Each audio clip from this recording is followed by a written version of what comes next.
pitadeiros e pitadeiras, estamos iniciando mais um Pitadas de Saúde e a minha convidada hoje, muito especial, é a Victoria Loss. Ela é psicóloga, ela é mestre em psicologia pela UFSC. Muito bem-vinda, Vicky. Oi, pessoal, tudo bom? Obrigada pelo convite, Ana. Obrigada por ter aceito, por ter disponibilizado um tempinho na agenda, né? Para quem acompanha aí, para quem já conhece a Vicky, as redes sociais dela são sempre recheadas aí de atividades, de ideias, e foi por isso que eu a convidei hoje, né? Vicky, fala um pouquinho do teu trabalho. Eu vi que trabalha muito com crianças. Fala um pouquinho do teu trabalho para a gente. Bom, eu trabalho com crianças, né? E a maior parte dos atendimentos são com crianças ali desde os 2, 3 anos até os 7, 8 anos, e atendo alguns adolescentes também, né? E é bem interessante o trabalho com crianças. A gente faz, na clínica onde eu trabalho, é uma clínica multidisciplinar. Então, geralmente, os pacientes que eu atendo, eles estão sendo atendidos também pela fono, pela psicopedagoga, pelo terapeuta ocupacional, né? São casos assim, ou de autismo, ou de alguma questão de ansiedade, tem questões também de TDAH, né? Então, assim, são casos que às vezes precisa de mais profissionais, mas eu também atendo quando, no caso, a demanda é só de psicólogo, né? É legal isso, né? Como tem sido valorizado, né? E muito procurado esse tratamento multidisciplinar, né? Eu acho que, diferente da medicina antiga, o avô da Vicky, né, muito conhecido aqui em Brusque, ele já procurava uma medicina diferente, mas na época dele, né, era algo mais uma visão geral. E hoje a gente vem observando essas especialidades, né, Vicky? Pode falar. Interessante, é muito interessante, assim, essa troca que a gente faz com os outros profissionais, né? Porque todos têm a contribuir. O desenvolvimento infantil, ele é muito complexo para ficar numa área só, né? Então, cada área vai contribuir um pouquinho. Exato. E, né, eu acabei puxando esse gancho porque, bom, a Vicky é minha prima, né? E dentro da nossa família tem bastante gente aí na área da saúde, assim como, né? Enfim, na nossa família, então a gente consegue observar essa diferença. E que bom fazer parte da diferença, né? Dessa evolução que a medicina e saúde elas vêm caminhando. E é muito bom poder trocar essas experiências contigo, Vicky. Na clínica hoje, o que tu observa que tem uma procura maior? Dá para observar um aumento de algum caso em específico, não? Assim, como o desenvolvimento infantil é muito complexo, vem várias coisas, assim, várias demandas, né? Mas claro que tem as principais, né? Um pouco antes ali da questão do coronavírus, o que era mais comum era hiperatividade, a questão do déficit de atenção, pela questão que a criança não consegue ficar parada nas aulas, né? E às vezes não era TDAH também, né? Mas a criança precisava amadurecer um pouco para poder prestar atenção na sala de aula, entender como funciona o sistema, né? E outros casos que também vem bastante é a questão do autismo e da ansiedade na infância, né? A questão dos medos, assim. A ansiedade se mistura muito com a questão dos medos e dos toques, né? Então, por exemplo, eu atendo muita criança que tem medo de escuro, medo de dormir sozinha, medo de ficar sozinha nos ambientes, está sempre procurando os pais, né? E a questão da criança com ansiedade também, que daí ela começa a imaginar, né, que vai ir mal nas provas porque não é boa, ou vai tudo acontecer errado, né? Ela começa a fazer umas idealizações assim e começa a passar mal. Tem algumas crianças que têm dor de barriga, outras que ficam com dor de cabeça, né, para evitar situações que incomodam, né? E isso a criança faz inconscientemente, né? E eu também atendo bastante questão de comportamento, né? Como lidar com os limites da criança, quando a criança faz birra, né? Uma criança que quer tudo do jeito dela, como é que a gente faz para lidar com isso? Também é uma questão que aparece bastante. Realmente é uma coisa importante, né? Às vezes é considerado, é só uma birra, mas às vezes a criança não sabe como se comunicar, né? diferente de um adulto que entende, ou deveria, né, entender os limites, as crianças não entendem e se comunicam do jeito que elas, né, acham, do jeito que fica mais fácil, ou que lhes foi ensinado também. Então, por isso que é tão importante esse olhar e esse entendimento, né. Vicky, tu citou a questão da pandemia, né, que durante a pandemia, né, não dá nem para dizer pós, porque estamos prestes aí praticamente uma nova onda, como lidar com as crianças, né? Eu vejo que tu sugere muitas atividades, eu queria algumas dicas mais práticas aí para quem está nos assistindo de como lidar com as crianças, atividades, o que pode ser feito em casa. Bom, nesse período assim de ficar em casa com as crianças, a maioria dos pais, alguns, né, estão trabalhando em home office. Aí uma dica que eu dou para essa época é deixar algumas atividades já organizadas para as crianças, para justamente favorecer a questão do tédio também, porque uma preocupação dos pais é a criança ficar entediada, a criança não ter o que fazer, né? E eles se sentem um pouco culpados, né? Ainda mais com essa questão do coronavírus, que elas não podem sair de casa, né? Mas, na verdade, o tédio ele é positivo para a criança, desde que a gente ele seja feito assim, de uma forma diferenciada. Por exemplo, o tédio que a gente tem assistindo televisão ou usando o celular é um tédio que não é tão benéfico quanto o tédio de não sei do que brincar, né? Então, o que eu sugiro para os pais é, quando eles vão trabalhar, deixar algumas atividades estabelecidas para a criança. Por exemplo, assim, ó, filho, aqui tá o Lego, os carrinhos e os quebra-cabeças. Hoje, à tarde, tu vais brincar disso. Aí te vira para brincar com esses brinquedos. Não deixa o arsenal de brinquedos todos à disposição, porque daí a criança, como ela é acostumada já com os meios digitais, ela vai ter dificuldade de escolher um brinquedo só. Ela vai querer ou brincar de tudo ou não vai brincar de nada porque vai achar sem graça. Então, quando a gente pega e determina, assim, até dá uma direcionada, a criança pode pegar e dizer, mas eu não sei o que fazer com o Lego. Aí pode dizer antes de trabalhar, olha, dá para te fazer um carrinho, dá para te fazer um avião, dá para te fazer uma torre. E daí o resto a criança se vira, que daí esse tédio de tentar se virar com o que tem, ele é benéfico para a criança, é onde a criança vai desenvolver a criatividade, a tolerância à frustração, é um tédio que tem que ser trabalhado, assim, né? E outra dica que é bem importante para esse período é manter uma rotina. Mesmo que a rotina mude, né, a criança precisa de rotina, tanto para saber o que é esperado dela, e isso diminui um pouco as birras, diminui os maus comportamentos, quanto para ela se sentir segura em casa, assim, né? Então, o que a gente pode fazer? Montar uma rotina com as crianças que não sabem ler, por exemplo, com figurinhas. Então, bota a figurinha lá, agora é hora de arrumar os brinquedos, uma criança arrumando brinquedos. Agora é hora de dormir, uma criança em dormir, né?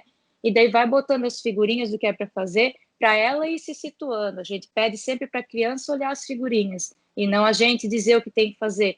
Então, é uma forma também de quando vocês estiverem trabalhando em casa, né, no home office, a criança vem às vezes pedir atenção, cobrar atenção, o pai e a mãe podem dizer assim, já olhasse lá na tua tabelinha, agora é hora da gente brincar? Aí a criança vai lá olhar na tabelinha, falta almoçar, falta guardar os brinquedos, falta ajudar em casa, depois à noite é que vai brincar com o pai e com a mãe. Então eu não posso pedir para brincar agora, o pai e a mãe estão trabalhando. Nesse sentido, assim, a criança não sabe ver as horas, mas pela lista de atividades ela sabe que não é hora de brincar com os pais. Aí evita uma questão de ficar brigando com a criança. Meu, já te disse, não é hora da gente tá brincando, eu estou trabalhando, né? Então daí é uma forma de estar se organizando. Ótima sugestão, Vicky. E eu queria te perguntar, até porque é uma experiência, né, uma vivência minha, na questão dos avós, porque muitos pais estão em home office, mas muitos pais tiveram que voltar ao trabalho, né? E aí as crianças acabam ficando com avós, tio, tias, por fim. E a gente sabe que é diferente, né? A gente teve experiências ótimas com os nossos avós e como lidar com essa situação? Porque eu vejo que existe um certo afrouxamento, talvez, eu não sei se como é que a gente chama isso dentro da psicologia, mas que a criança muda, né? Diante dos pais, do tio, da tia, da avó, do avô.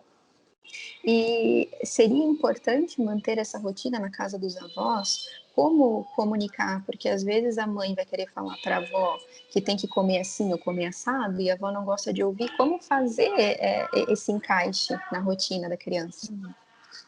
Isso bem lembrado, Ana, porque tem acontecido bastante até no consultório, essa questão de ficarem os avós, e os avós fazerem diferentes, ou mesmo os tios fazerem diferentes, quando não tem os avós, né?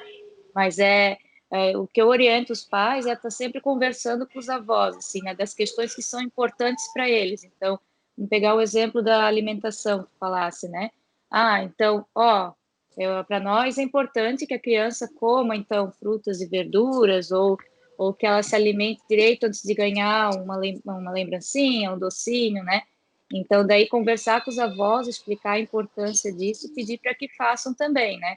Tudo tentando na base da conversa, né? Em alguns casos, os avós realmente não compreendem, né? Assim, é muito raro isso na clínica, dos avós não compreenderem a importância, né?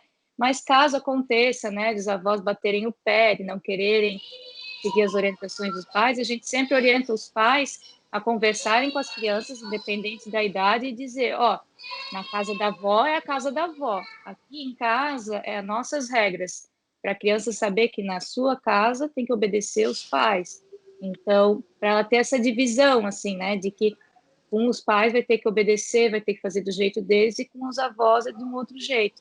Mas o ideal é sempre estar conversando para ter esse equilíbrio, assim, das questões do que é esperado da criança, né? Porque a criança é muito esperta, eles já pegam desde pequeno essa questão na casa da avó é diferente, então eu vou pedir para a avó. Exato, Daí, exato. por exemplo, em questões maiores, quando a criança, assim, então nós estamos trabalhando o medo com a criança, e daí a criança está na fase do enfrentamento do medo, às vezes vai lá no vô e na avó, vô e a avó facilitam, né, para a criança não enfrentar o medo, acabam indo junto, fazendo alguma coisa diferente. Então, a gente orienta sempre os avós a estarem participando, às vezes até convido a vir na terapia para explicar o que a gente está fazendo, qual que é o processo, né, para eles participarem também disso, assim, entenderem. Quanto mais a gente conversa com eles e explica o porquê daquela regra, o porquê daquela coisa que a gente está fazendo com as crianças, maior a chance de eles participarem. É que, como dizem, né, Vicky, amor de vó é dobrado, né? Então, é compreensível, mas realmente tem que ter esse diálogo para que não haja um prejuízo aí na educação e no desenvolvimento das crianças, né? Vicky, pode falar.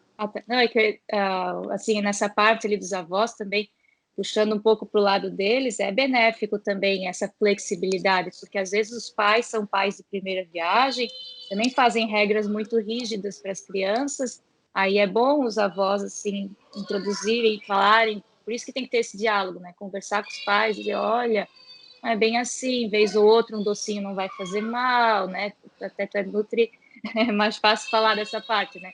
Mas, assim, para ir flexibilizando um pouquinho, né? Por exemplo, a rotina fim de semana não precisa ser a mesma da semana, pode ser um pouquinho mais flexível, né? Aí os avós podem estar falando isso também. Com certeza. Vicky, antes da gente encerrar, a gente está chegando aí na reta final do ano, né? Atividades para o Natal, alguma sugestão? Sim. As atividades de Natal tem muitas assim que dá para aproveitar até para trabalhar emoções, habilidades sociais, né? Como, por exemplo, assistir os filmes, né? Eu posto uma vez por semana uma dica de filme de Natal, né? Tem o Expresso Polar, tem aqueles contos de Scrooge, tem aquele filme da Estrela de Belém. São vários filmes infantis que tem na Netflix, tem agora no Disney Plus, no YouTube, e são filmes que a gente pode assistir com a criança e dizer para ela assim: concorda com o que aquele personagem fez? O que tu acha que o personagem está sentindo? Gostasse do filme? Por quê? E questionando, assim, que daí elas vão falando sobre sentimentos, sobre a questão da resolução de problemas, de fazer amigos, né? Cada filme desses tem uma moral, daí a gente pode trabalhar a moral com elas, né? E, além disso, uma atividade legal para fazer são aqueles cartões de Natal ou cartõezinhos de para que a gente coloca nos presentes, a proteção da árvore, né? Existe até a árvore de Natal montessoriana, que a gente fala que o que é? Ela é uma árvore de Natal de feltro que a criança vai botando os enfeites.